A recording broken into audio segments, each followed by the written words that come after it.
Time now for a look at what's grabbing headlines around the world. I'm joined by Catherine Viette. So the big news in the U.S. press is Donald Trump's immigration speech and trip to Mexico. Yes, that's right. Everyone has been waiting to see what he would do and, more importantly, what he would say. And of course, Donald Trump didn't disappoint. According to the Washington Post opinion pages, Trump reverts to his xenophobic self. Now, in the article, they start off with his trip to Mexico to meet with the Mexican president, and they say that was a kinder, gentler Trump that appeared. One of the things he said during his speech with the Mexican president was that illegal immigration is a problem for Mexico too, and we should work together to solve this. However, just a few hours later, back on American soil in the U.S., Trump was back to old familiar lines. It's called America First, he told supporters. There will be no amnesty, and you could not obtain legal status or become a citizen of the United States by illegally entering our country.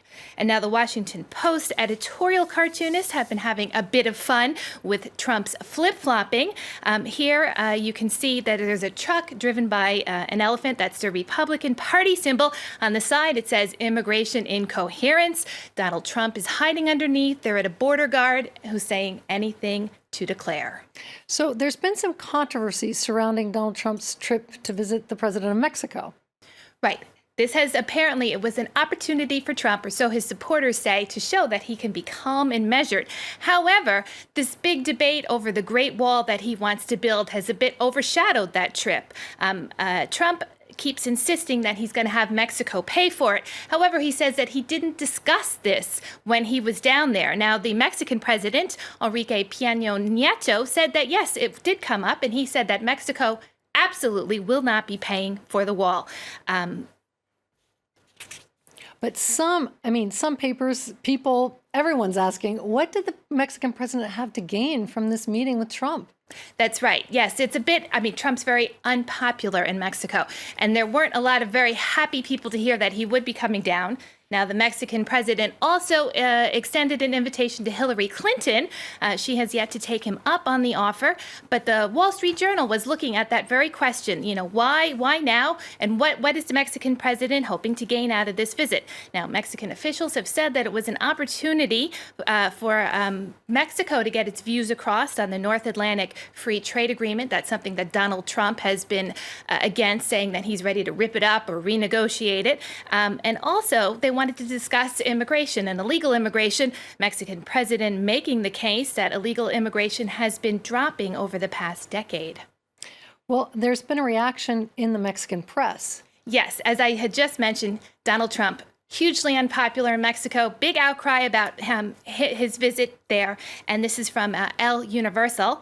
And it's sort of reprinting the best or possibly the worst of Donald Trump's tweets about Mexico. The paper here sourcing this from Hillary Clinton's campaign website. On there, there's just a whole roundup of all these various tweets. One of them, of course, the Great Wall is on there.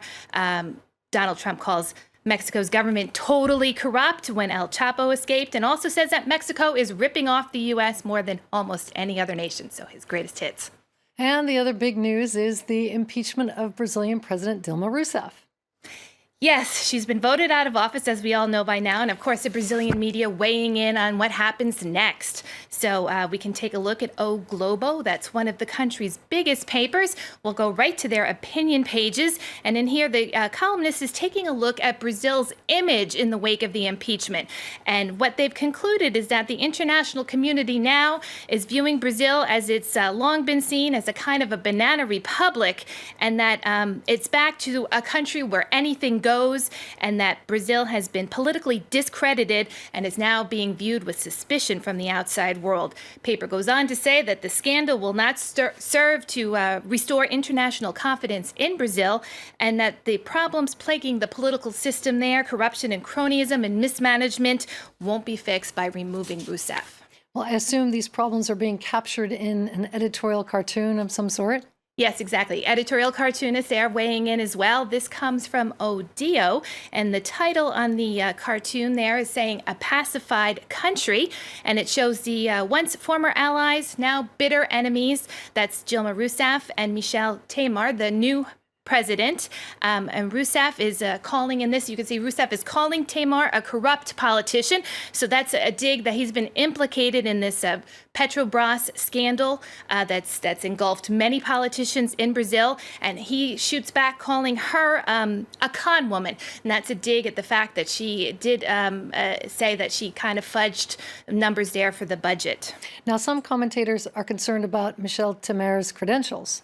Yes, so as this cartoon right here pointed out, he too has the taint of corruption surrounding him. Two of his cabinet members that he appointed in the wake of Rousseff stepping away from office had to resign because of corruption allegations. Now, the Brazilian edition of El País is asking, will a Temer presidency be any different than a Rousseff presidency? Now, his party, the PMBD, has also been linked to the same corruption scandals as Rousseff's Workers' Party. So there's not much optimism coming from the paper here that things are going to improve. All right, a bit of a pessimistic situation, but after the glow of the Olympics, anything's possible. Thank you, Catherine. Catherine Viette, our international press review. Well, we're taking a very short break now, but I'm back in just a few moments with the latest headlines and another 30 minutes of news.